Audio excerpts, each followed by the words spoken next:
Guys, আজকে আমাদের বাসায় একটা আজব ঘটনা ঘটেছে। আর কি সেটা জানো? ঘুম থেকে উঠে দেখি বাসায় কচু শাকের গাছ হয়ে আছে। এটা কিভাবে সম্ভব? কারো ঘরে কিভাবে কচু শাক জন্মাতে পারে, তাও আবার টাইলসের বাসায়? কি ফান করছিলাম? সত্যি ভেবেছো না? আসলে এমন কিছুই না, আসল ঘটনাটা বলছি। এই দেখো, আমাদের বারান্দার সামনে অনেক অনেক কচু গাছ হয়ে আছে। ঠিক আছে, আমার অনেক দিনের ইচ্ছা ছিল এগুলো আমি নিয়ে খাবো। বাজারে যদিও কিনতে পাওয়া যায়, কিন্তু এগুলো হচ্ছে একদম পিওর, একদম ন্যাচারাল। হ্যাঁ, কিন্তু কিভাবে এখান থেকে নিয়ে খাওয়া সম্ভব? কেউ তো আর এই জঙ্গলের মধ্যে যাবে না। এই ময়লা আবর্জনা জঙ্গলে কে যাবে কচু কাটতে? সো আমি টেনশন করছিলাম কিভাবে খাই। তো এই চাচাটাকে দেখলাম, এই যে দেখছো চাচা, সকালবেলা ঘুম থেকে উঠে দেখি এই চাচা কচু কাটছে। সো চাচাকে বললাম, চাচা আপনি যেহেতু কচু কাটছেন, আমাকে কিছু কচু দিবেন, আমি আপনার কাছ থেকে কিনে নিব, কারণ আমি অনেক দিন ধরে চাচ্ছিলাম এখান থেকে কচু নিয়ে খেতে। সো চাচা রাজি হয়ে গেল, আর এরপর আমি নিচে গিয়ে নিয়ে এলাম। চাচা কিন্তু আরো অনেকগুলো কচু কেটে নিয়েছে, এগুলো সে বাজারে নিয়ে গিয়ে বিক্রি করবে। সো সেই চাচার কাছ থেকে এতগুলো কচু কিনে নিলাম মাত্র 40 টাকা দিয়ে। চাচাকে 40 টাকা নাস্তা করার জন্য দিয়ে দিয়েছি। চাচা তো খুব খুশি হয়ে গেছে, আর আমিও এতগুলো কচু পেয়েছি। তোমাদেরকে দেখাচ্ছি কি পরিমাণ। এই দেখো, এই এতগুলো কচু নিয়েছি, আর তাছাড়া এখানে আছে অনেকগুলো লতিও নিয়েছি। আরো হয়তো উনি দিবে কাটা শেষ হলে। সকাল সকাল বাজারে গিয়ে চিংড়ি মাছ নিয়ে এসেছি। আজকে চিংড়ি মাছ দিয়ে কচু খাবো আমরা, আর হচ্ছে গিয়ে লতি তরকারিও খাবো। এগুলো আমাদের অনেক অনেক ফেভারিট। বেবিরা এখনো ঘুম থেকে উঠেনি। আর হচ্ছে গিয়ে সকালবেলায় আজকে আমার হাজব্যান্ড বলছিল ব্রেড খাবে, ব্রেড বানানোর জন্য। সো আমি ব্রেড বানাচ্ছিলাম। ওরা এখনো ঘুম থেকে উঠেনি। ব্রেড প্রায় বেক হচ্ছে। বেক হওয়ার পর যখন ব্রেডটা পুরোপুরি হয়ে যাবে, আমি ওদেরকে ঘুম থেকে উঠিয়ে তারপর খাওয়াবো। ওদেরকে সারপ্রাইজ দিব যে দেখো আজকে তোমাদের চাওয়ার আগে তোমাদের পছন্দের জিনিস হয়ে আছে। বাইরে অনেক রোদ, অনেক, আটে পর্দা দিয়ে রেখেছি। আমি আজকে বাজার থেকে আসার পথে এই ফ্লাওয়ারগুলো নিয়ে আসছি। সুন্দর না? এই ফ্লাওয়ারগুলো আমার অনেক ভালো লাগছে, তাই আমি নিয়ে নিয়েছিলাম। আমার না রাস্তায় গেলে এগুলো ছিঁড়তে লজ্জা লাগে, মানুষ যদি আবার পচা বলে, বাট আমার এগুলো অনেক ভালো লাগছে।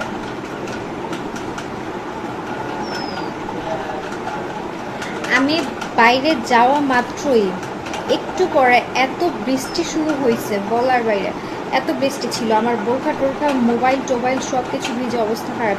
ম্যাক্সিমাম টাইম বাজারে গেলে আমি মোবাইল সাথে করে নিই না, বাট আজকে আমি কী ভেবে মোবাইলটা নিয়ে নিয়েছি আমি জানি না। এরপর আমার মোবাইলটা মানে একটুর জন্য বেঁচে গেছে, কারণ আমারটা কিন্তু ওয়াটারপ্রুফ না। সো আমি তো অনেক ভয় পাচ্ছিলাম যে আমার মোবাইল যদি ভিজে যায় আমি তো শেষ। কিন্তু তারপর দেখলাম যে না, আমার মোবাইলটার ভিজে নাই, আল্লাহ বাঁচিয়ে দিছে। এই দেখো, জামাই গিয়ে আরো কতগুলো লতি নিয়ে এসেছে। এখন তো অনেকগুলো হয়ে গেছে। এই সবগুলো পরিষ্কার করতে হবে আমার একার, কারণ অন্য কারো হাতে পরিষ্কার করা লতি বা কচু কোনটাই আমি খেতে পারি না। কচু কাটতে গিয়ে আমার হাতের অবস্থা দেখো। এই যে আমার হাতের অবস্থা। এই লম্বা লম্বা কচুগুলোকে কেটে কেটে ছোট করে নিচ্ছি। আপাতত এই কয়টা কেটেছি আমি, এখনো আরো অনেকগুলো কাটা বাকি। আমার কাছে কিন্তু কচু কাটতে ভালোই লাগে। যদি হাত না চুলকাতো তাহলে আমার কোনো প্রবলেম ছিল না, কারণ লতির চাইতেও কচু কাটাটা অনেক বেশি ইজি। আর যেহেতু আমার ফেভারিট খাবার, সো আমার কাটতে খুব বেশি কষ্ট মনে হয়।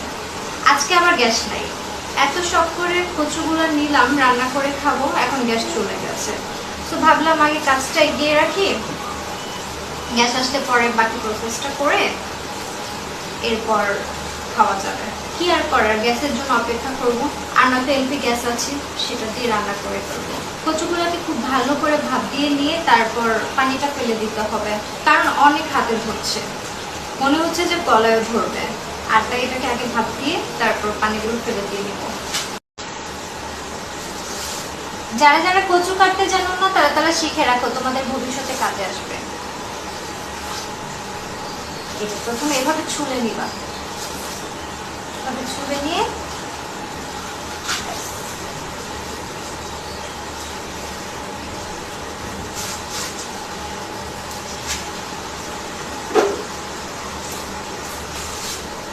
একেবারে ইজি, একেবারে ইজি, কিন্তু প্রবলেমটা হচ্ছে এটাই যে হাতে ধরে, প্রচুর ধরে, ধরে বলতে চুলকায় খুব।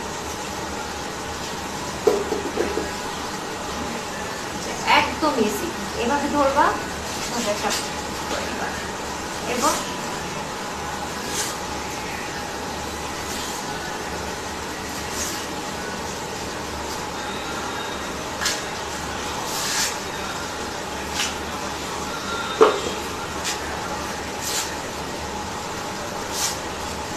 আমি খুব দ্রুত কাটতে পারি, আমি কচুটা খুবই দ্রুত কাটতে পারি, কিন্তু প্রবলেম একটাই, যখন চুলকায় তখন আর ভালো লাগে না। আর হাতের যখন এই কালারটা হয় তখন এই কালারটা অনেকক্ষণ থাকবে, সাবান দিয়ে ধুয়ে ফেলার পরেও এই কালারটা যেতে অনেক সময় লাগবে। কাটার সময় দেখা যাচ্ছে অনেকগুলা, কিন্তু ট্রাস্ট মি এগুলো যখন নাকি আমি ভাপিয়ে নিব এই অল্প একটু হয়ে যাবে, আর রান্না করার পর তো আরো দিব, কিন্তু দেখতে মনে হচ্ছে কতগুলো এখানে, খেয়ে শেষ করা যাবে না।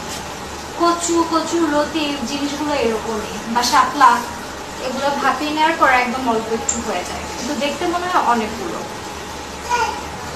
আর এই জন্যই হয়তো এটার টেস্ট এত বেশি।